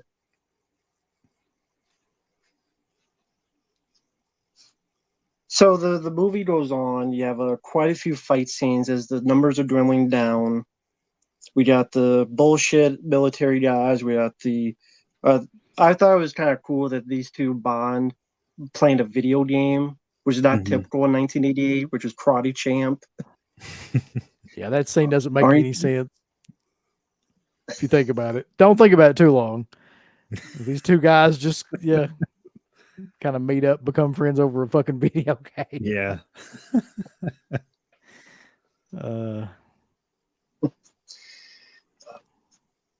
And then You have quite a few which they don't do a whole lot of montages nowadays. I know that's considered old hat, but I was always a sucker for them because they tell a good bit of the story, and they could be an art form to themselves. The Rocky films, especially, definitely know how to do montage. I think because of Team America and them making fun of it, then no one really wanted to do it anymore, which is a shame because I was always a fan of that. But it is what it is. And as it goes on, Ray Jackson gets put into a coma from Chong Li, gets his ass whipped and kicked into a coma until you finally get into the third act where he gets blinded and does the scream, the famous dream. I love it. Yeah, it's amazing. That's always going to be my favorite moment. That's to fight blind and getting this beautiful 360 hurricane kicks. He knew how to move, and he knew how to sell his body on the screen, and able to tap him out, say uncle, and pretty much the movie ends with the bullshit records or bullshit. I love that final fight is insanely good. Just everything about it is good. The fact that he has to cheat, he's like the ultimate heel. Like he's got to, he suspects that he's not going to do well, and so he puts the tablet in there and throws it in his eyes and all that shit. And then there's a really cool scene too, like after, because one thing we never did talk about was the whole Tanaka thing and how he was trained and all that, the training montages and stuff in the beginning of the movie, but how he goes back to that to kind of like regain his vision. And then Chong Li throws the ref at him. He catches the ref and he kind of does that, moves him back with his hand, which is amazing. And just the whole rest of that sequence is great. Yeah. All the training stuff is always fun too. I mean, like him being tied to the trees. That's a classic scene. I mean, even the smaller ones when he's like on his own, like already in the tournament, him doing the split on the chairs and then him just like practicing his chi and all that stuff. So I think any way you look at it, anything that he did in this movie was just great. I mean, I don't think he could recreate this type of performance or like any of the stuff that's happening. Even if he was like still like 20, 30 years younger. It's one of a kind, man. I'd put it up there like in the top 10 of like best martial arts movies ever. It's just pure classic. It just captures a certain time and feeling too. I mean, there's a lot of films like that just kind of lightning in a bottle kind of films, and that was definitely one of them. Yes, exactly. Yeah. And then at the end of it, you got that touching sequence where he's like, "The next time you fight, my friend, be sure to keep your clothes on," or whatever. He's like, "Anytime, any place, anywhere, I'll be there. I love you, my friend." It's like, what? Then he gives him a kiss. They got real fucking like, yeah. Oh, it's a great movie. Bloodsport Mountain. Yeah. They broke that mountain there. So that's a sequel. I love the line too where he I think Jackson like knocks a guy out in like it's like 10, 15 seconds, and Van Damme's like, "What took you so long?" Yeah. Yeah, because he gets hit and he just does like one of these. It's just hammering down on the guy's face. That's all he does. That's all he could do. Like no other moves and stuff. Just like you said, a brawler. The other thing he does is he just throws a guy like off the fucking mat. Like he doesn't even. Yeah. That's it. That's his two fights other than Chong Li. Like that's all he does. Yeah. Yeah. He had Chong Li down too. He should have finished him. He got too full of himself. He got arrogant. He got cocky, and then all the showboating cost him. Yo, Frankie. That's the thing with this film. That's the thing with this film is that you had a lead who was hungry, who wanted to prove himself, and you could tell that he put all he could into this. Even if he was a bit green on the acting, he had the charm, the charisma, and the martial arts ability that a lot of people don't. People think it's so easy to just go on and star in a film. It's not. And there's a reason why Bloodsport was successful. And a lot of other films afterward that ripped it off perhaps weren't, or not as successful, or didn't go to theaters, or whatever the case may be. Then mixing that with a fast pace, a lot of fight scenes with people that knew what they were doing, score, soundtrack that complement the film. I mean, yeah, everything about the movie worked. Even though it probably shouldn't have worked, it did. Like even the hokey stuff about the movie worked. It's like you said, everything fit. It all came together. It all worked. And Van Damme's actually remade this movie a couple different fucking times in his career. I mean, Lionheart is a remake of Bloodsport, really.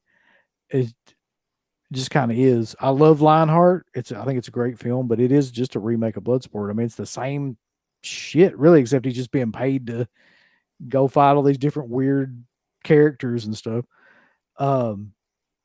There's another one too. Wasn't the quest kind of like very similar to Bloodsport too? Yeah. So it's like, I mean, try to recapture that movie. But I think he made this and Kickboxer back to back almost, and those were the two best films he ever did. In my opinion. Absolutely. And a lot of films nowadays don't take the time to do this, but even to add like little quirks. Even the one guy who cleans up the blood and took like the gold, he like takes the gold and tries it. Yeah. Oh yeah, yeah. Yeah, he sneaks over like nobody's gonna notice him in the middle of the whole place with everybody around. To see if it's real and steals it. A lot of people nowadays don't really take the time to put those little things in, and that's what you see, like either quirks or character actors or like small roles getting their time to shine. I don't know what it is. They just don't think about it. They just don't take the time to do it. But it like goes back to before, they don't really make films like this anymore, which is a shame because the action genre could use a bit more of this. I'm not saying rip it off, but the same spirit, I guess, is what I'm talking about. And also, what a good title, Bloodsport. That just sells the film what it is, and there's blood in it. Yeah. Again, people getting their legs broken, people bleeding all over the place, all that stuff. So it fits. That's why they call it Bloodsport, kid. So, go ahead. I was just going to say that sadly did come from Frank Dux, that title. Amazing. That might have been the only thing he actually contributed to. I was going to say, at least he did one thing right. So I'll give him that one. Yep. But other than that, pretty much nothing else. But yeah, I don't know what you guys own this on, but like this is all I've got. I can't believe that this is the only like physical media edition of this that I have, but it is. Is this 2-pack? I have that one too. Bloodsport and Time Cop. Yep. Yep, that's the one I got, Sally. Not even on its own. Nope. Which I don't know why. I don't understand it. Amazingly, for one of these dual discs, which suck, it's not that bad quality. Like I was watching it back, the other day. It's not horrible, even though it has another movie on it, and that usually like degrades the quality quite a bit. But there's a 4K that I would love to get, but I can never fucking find. It's always sold out within like I can 5 find minutes. It, but it's pricey. Don't start that again on me, Mark. Like, give me $200. I'm like, I ain't the $1 million man like you, Mark. I can't do it. My backup, that 4K is loaded though. It's I would loaded. Love to have it's got a ton of features. It's got some Van Damme interviews on there. So how much are we talking? How much would you think? I'd have to go check. It's probably close to 100. It's really high. I'm not gonna bullshit you. Like you're gonna pay a lot more than what you really would want to. Doesn't matter the cover, because I know it had like multiple. Covers. I think it only has 2 covers, but no, I don't think it matters. They're both just high price at this point. I don't understand it. Why do you think that's the case? I mean, obviously it's due to either rights or neglect. But it's just, again, for some of the films that do get those kind of, I mean, I know it's all due to rights and what you can get, but it's just a shame that, films like Bloodsport and even Time Cop, like, they get absolutely nothing to this day. It just, but Curse of Blue Lights can get a 90-minute documentary, so fucking Flesh Eater. Exactly. 4K in the US, but. Right. Well, I mean, who has like the Canon stuff? So, like, if you look, I mean, this that double feature, who put that out? I know that Warner Brothers bought some of Canon stuff. Yeah, this is Warner Brothers.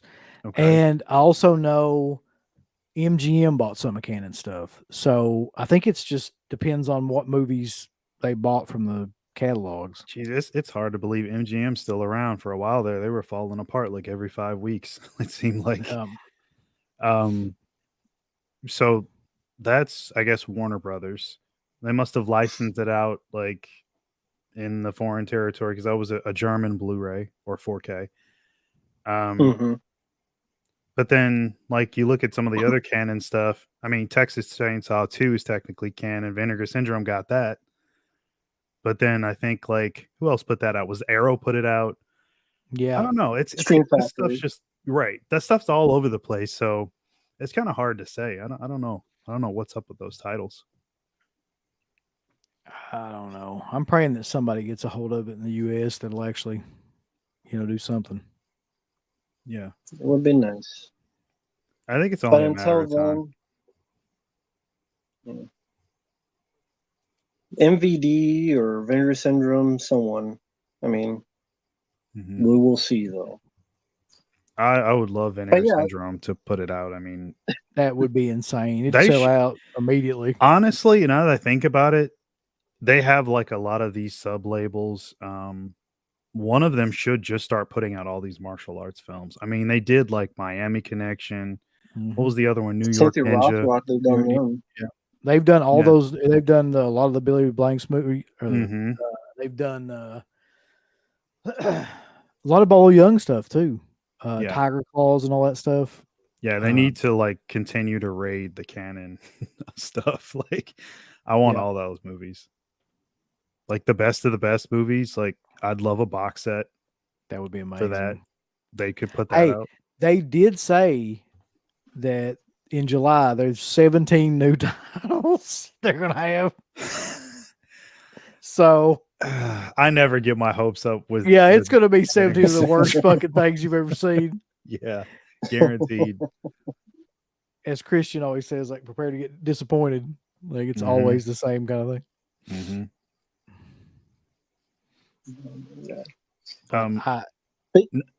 Other than that, the film came out, was successful, spawned a lot of copycats. I guess the ended, or begin to end it. Were there any copycats of this films or rip-offs of this films or films that you knew were inspired that came to mind that you thought, you know what, I actually liked them or enjoyed them or anything throughout the years? I mean, you mentioned Lionheart, but like any other type of films that were inspired by this that you went, you know what, that was fun? Or well, you mentioned the one that I always watched the most, you guys, was just Best of the Best. Like, I mean, it's not exactly the same because it's like two, what were they, like Olympic teams or something like that, I guess? Like, yeah, I think so. They were sponsored. Yeah. But it's still the same fucking thing. I mean, there's all the fighters from the states have a different gimmick. Like you got, Eric Roberts, and then you got what's the guy's name?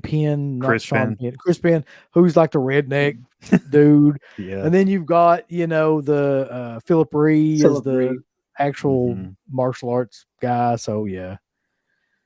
I mean, it is just a remake of Bloodsport in a lot of ways. Yeah.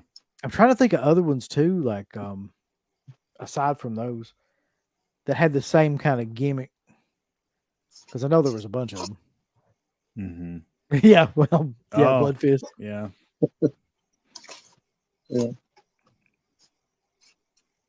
Yeah, I think you guys would enjoy this one. If you like this, you would check out this. Just in that same vein, Shoot Fighter.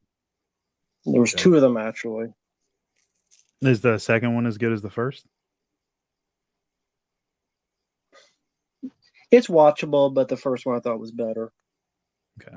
But they're I'll check them watchable both for out. what they need to be. Okay. I'll check them both out. How about you, Mark? Did you see like other movies of this ilk during that time period that you thought was inspired? Like, or did you search out for those films, or not really? Just Not that they really. come up to come up. Yeah, because I was so young, like it was just whatever was on like HBO or Cinemax at the time. Like I just watched that stuff, and thankfully 90s cable was a haven for some of the best like movies there was. I mean, you had a lot of the fallout of the 80s stuff. I mean, granted there wasn't like 20,000 other movies that had been made like there is now. So it was a very small selection, but it was always the some of the best stuff, and that's where I saw all of these movies. Honestly, Best of the Best, Bloodsport, Kickboxer, all that stuff was on cable. But no, there's nothing like specific that I could think of though. So with that said, I guess we'll come to a close unless anyone has any final thoughts. But that's Bloodsport, 35 years old. It was again crazy to think about. It's long ass time, but still an absolute classic. And hope people in the chat enjoyed it, or people who see this after the fact. I want to thank Uncle Bill and Stuntman Marq for joining me in this late time at night. And it's nice to finally get to talk about a film like this, talk about Van Damme. And this will keep going as long as these two are up for it. One quick thing. They like, fuck this shit. Yeah. I see that Gary Blow mentioned Treat Williams. What? Oh, yeah. What do you think of all that? Now, I saw that you did like the live stream a day or two ago, or was that yesterday? Yeah. Okay. Yesterday. So I know you're a fan of Deep Rising, as am I. Anything else you're a fan of his? Like, do you like the Substitute movies? I always like those, which I believe David Leitch is in the fourth movie as like a drill instructor, and he was actually Van Damme's stunt double for a few movies, so that kind of comes full circle. But overall, Treat Williams though, anything movie wise that like you really enjoy besides the ones I just mentioned? Well, I mean, for those who don't know, he was an underrated actor who passed away because some fucking idiot doesn't know how to drive his vehicle. And I'll be blunt on it. He was Treat Williams was riding a motorcycle. Some idiot who, I don't know, is too stupid to own a driver's license, should be on the fucking road, should be in jail, in my opinion. Too stupid to have a fucking job. I don't know. Lost his brain cells in his wallet. I don't know. Didn't see where he was going and hit Treat Williams and passed away being 71 years old. I've seen quite a few of his films. Prince of the City is a good Sidney Lumet film. Very long, though. It's like 3 hours, but it definitely has a good performance. I do like the Substitute sequels, because the first one had Tom Berenger. 2, 3, and 4 had Treat Williams. I think Treat Williams, right. I like the first one. The sequels, I thought he had a bit more fun twinkle in his eye with those type of movies. They're low budget, but they're entertaining for what they had to be. I thought they were fun. He was over the top as the villain in the Phantom with Billy Zane. He was having fun with the role. He was. I agree. He played James Franco's dad in 127 Hours, which I enjoyed that movie. And Sally, I mean, he would just get bit parts here and there. He was an underrated actor. Really didn't get used a lot. Him back in the day kind of reminds me of Nathan Fillion today. You know, someone made that comparison. I agree with that. Yeah, that is. And Sally, I mean, he didn't get a lot of opportunities to star in a film. I liked Dead Heat with him and Joe Piscopo, although I think the third act, it's like they lost, they ran out of money by the third act, and the tone kind of shifts because it's like this fun buddy cop movie, and then this girl is falling apart because she's actually a zombie, and then Joe Piscopo's in a fish tank and he's dead, and I'm like, this is dark and just depressing now. It was like a fun buddy cop movie, and then Then the end is like, oh, those just Joe Piscopo, and he's a zombie, but he's wearing the same clothes, and he's acting like a zombie, and then they just shoot a bunch of shit, and they walk into the light with fucking Yeah, heaven. After, like, it's not a great movie. I mean, objectively, it's not. It's got some good scenes in it. Good idea, but yeah. yeah. By the way, Joe do like Piscopo. that he, yeah, Joe Joe Piscopo Piscopo. was only ever really good in Sidekicks. I'm going to say that right now.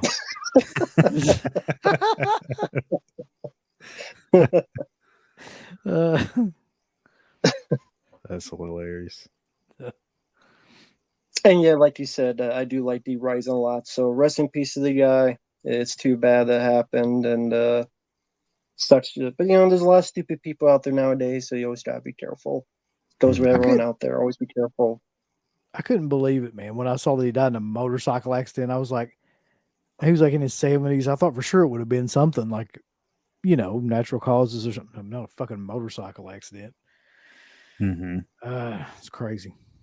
But yeah, for next week, as long as these two are open to it, we'll do another Van Damme. I'm not sure it'd be Cyborg because technically that was next, or it'd be Kickboxer. Maybe Cyborg because that was technically after this. And I still want to ask Uncle Bill about his movie theater experience in Cyborg. So, which would you guys prefer, a commentary or a discussion like this again? Doesn't matter. I'm up for either one. Yeah, I don't care, man. It's up to you. All right. Listen, the first, like I said, 5 or 6 movies of his, like I could do any variation of anything you want to do. So we'll do a commentary next Thursday at 9 p.m. Central.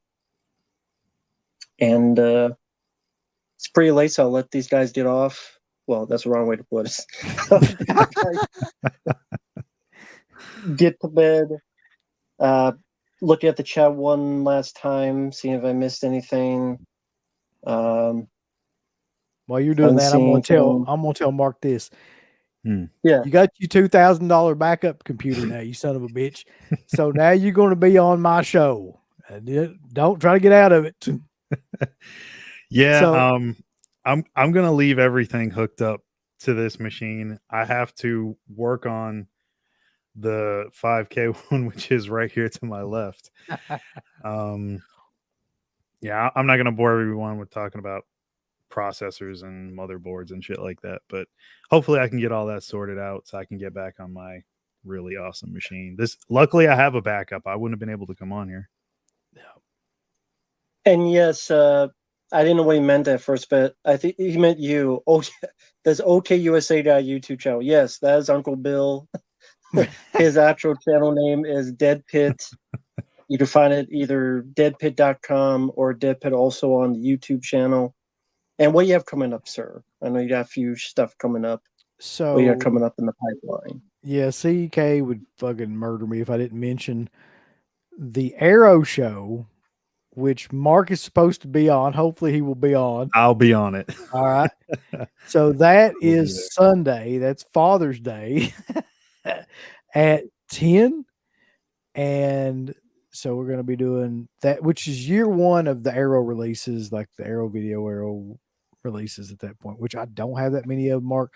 So hopefully you've got a bunch of them because a lot of those are DVDs. I was texting CK earlier about this, and we were going back and forth. I'm like, the list starts at like 2009, but there's a lot more before that. Like, I went to look at my Amazon UK orders from like 10 plus years ago. I saw Deadly Blessing came out 2007. I'm like, I don't even remember buying that, but apparently I have it. So it goes back pretty far. So I don't know where we're going to start. So I'm sure me and him will get all that sorted out. Yeah. I'll look through all my shit and see what I got. I'm pretty sure there's some stuff in there though that we can put on the show. But regardless, that'll be Sunday. Y'all figure that out. So it'll be Sunday at 10 on Dead Pit, Dead Pit on Patreon, yada, Dead Pit on YouTube, Into the Dead Pit on Instagram. And then Monday, I'm doing Joe D'Amato for Uncle Bill's Tour of Italy. So that'll be Monday at 10. I'm going to be doing that with Carta. And then hopefully that'll give you enough time to get your computer and shit fixed, Mark, because the week after that will probably be Diodato. So we'll just kind of go. Okay. We'll schedule that for the week after next Monday. Mm-hmm. And see how that goes. Do you have a cutoff point with those? Like, you're going to do like 5, 10, and then call I'm gonna do it until I run out of like Italian horror film directors that were kind of infamous. So I could name a million. Well, if you want. here's some upcoming shows that I know that I'm going to be doing. Okay. So we're going to do Umberto Lenzi, we're going to do Sergio Martino, we're going to do Diodato, we're going to do Claudio Fragasso. We are going to do. Oh God, what was the other one? We just talked about this the other day. Michele Soave. Mm-hmm. We may do Mario Bava at some point. We're going to do what's the fucker's name? Oh God. Michele. Did you say Michele Soave? Yeah. We're definitely. I said that we're doing him. And there's Pupi Aviti. Yes, we are actually going to do Pupi Aviti. And then Luigi Cosi. Yeah. So that'll be the ones that I know, like right off the top of my head, that we're doing. So that's like, what is it? 8 weeks more of, so 2 more months at least. I'll give you like 3 more. Okay. You could do Fernando De Leo, Massimo Delamano, Antonio Beto, Aldo Lato. Well, that's 4. So wait, let me stop. We'll go to like 15 or 20 here. CK and I were talking about this idea too of doing a show similar to this, but it would be about like Italian horror film directors that only ever had like one big hit. And like doing a series of shows like that. And maybe some of those guys would fall into that like as well. Right now I'm on Joe D'Amato stuff. And let me just tell you, man, like out of all these guys that I've watched, his is the most like, boring. Well, it's not just boring. It's like brutal to watch, man.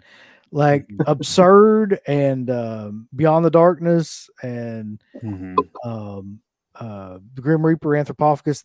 Those are just like, Jesus Christ, that guy. I mean, yeah, he wasn't fucking around there in the beginning for sure.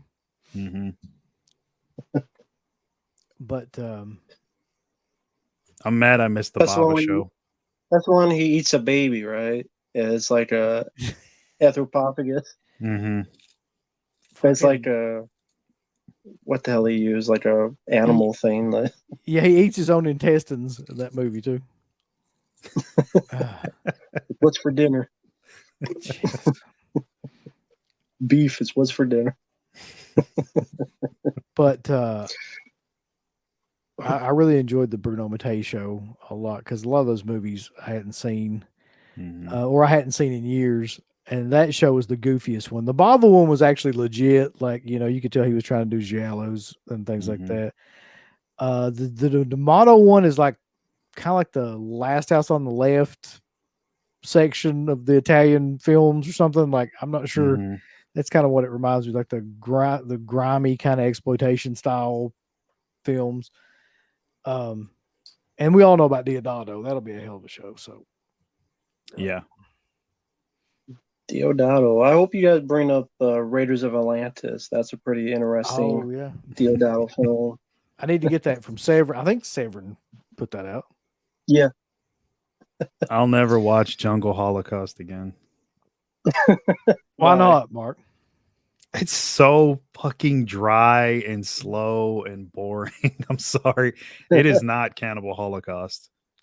Nothing. It just isn't. Nothing is really.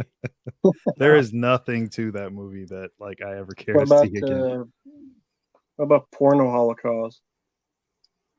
Oh, that's a D'Amato. That's D'Amato. We got to do that one. Like, I've got to watch that. I have that one on DVD. It's you'll enjoy that one, Uncle Bill. I swear to God, when I was asking like Carter who he wanted to do, he was like Joe D'Amato because of Porno Holocaust. That's exactly what he said. I'm like, All Oh, right. really? Yeah. I didn't know that's what the movie was. So when I started it, I was like, What? They can't Yep. do that, can they? They did. Yeah, they did. They can and they did. So that's all I got going. How about you, Mark? Anything coming up with you and your channel? I No. can't. All my stuff that I've done and like started on Oh, for it's like on the the past few computer? weeks, it's on the other PC. Yeah, Oh, so I can't do okay. anything. Did you buy any other like 85 like high expensive limited edition 4K Blu-rays? Actually, no. I've been putting all my money into the PC. Oh, I know, more money into sense. this machine. He had to special order the 24 karat gold motherboard, and I actually have it right over here. That thing was $400. I got another card yep. in the machine. I don't even want to say how much that was. It was 1,800. Jesus, Mark. Then I bought another CPU that was 500 or 600. I bought another cooler that was like 300. So yeah, but I'm never done, so it's whatever. So to end this, now I'll rephrase that question, DJ. If there's one scene you tell someone what signifies Bloodsport, this one scene or one line or one moment that you go, that's what Bloodsport is, or that's what made you fall in love with it, or that's one thing that you just one thing, what would you tell the person? Either a scene, a line, anything in between. Jesus.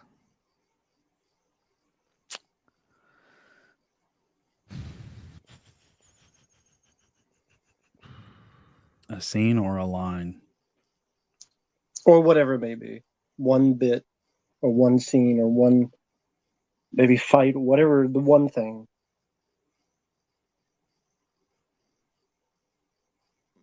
Probably just the fight at the end. I'd probably sell them on it being like one of the best, well done, like actual practical fight scenes, well choreographed ever. Like it's such a great climax fight scene, and you can't really find that in most movies of today. So probably sell them on that. That's one of the best. So I'd go with that. I would go with the nut punch. That's what I was thinking. I was thinking because that scene breaks down. It starts off in regular speed, and the dude lunges for him, and it goes into slow motion, like as the scene is going, and he misses the bear hug, and then Van Damme's like already doing the splits, which is amazing, is awesome in itself. But then when he does the punch and he's screaming, and it is all he's looking at his hand like, wow. That's got to be it. Yeah, that's got to be it. It does give Punch in the Bag a new name. That's true. It does. Different kind of bag to punch. You don't want that bag punch. As for me, folks out there, just be doing more requests, more reviews, more videos. I mentioned Uncle Bill earlier. I did see Renfield, so I'll be reviewing that sometime. Other films, the films, it's interesting doing this because you hear films you never heard of before, like Division III, football's finest. That stars Andy Dick as a hardcore football coach. And Running Scared, interesting Billy Crystal film with Gregory Hines. That's a fun one from back in the day. Buddy cop film. Okay. And I thought you meant the Paul Walker one for a minute. No, I mean, I like that one as well, but this one definitely more buddy cop. And then I started watching Irreversible, and then I shut off like 20 minutes in. Yeah. I was just annoyed by the film. Just for those who've never seen it, I'm 20 minutes in, the camera is always doing this, like in a circle, or it's on the side. And I was like, it's hard for me to watch, like just I'm sure that's the purpose. Mm-hmm. I was just more annoyed. I'm like, You know yeah, what? great. Here's a guy say, fist me, 5 minutes. I'm like, fist fuck yourself, dude. I don't care. You fist fucking my head with this goddamn visuals. Do you know what modern movie did a lot of that? And it's an action film. Came out Fist last fucking? year. No. The whole never-ending spinning whole- yeah, camera the whole- motion. The deep hole. Cruising. Ambulance. Have you seen that? The No. The Michael film? Bay one? Mm-hmm. What, you were talking about the one with Nicolas Cage? No, it's Jake Gyllenhaal. Oh fuck! Lord Oh, it's a new one God. Michael Don't Bay get me did started for on fucking Jake Gyllenhaal. Him and his fucking ET headed sister. Don't even. E.T. had it. Yeah, Maggie Gyllenhaal. I can't stand either one of them assholes. She's got the weirdest God. face. The weirdest, goofiest looking face. She looks like ET. I swear to God. I hate Jake Gyllenhaal. That's another one. Tom Cruise and fucking Jake Gyllenhaal can both kiss my ass. I'm Better going to to recommend you watch that, Uncle Bill.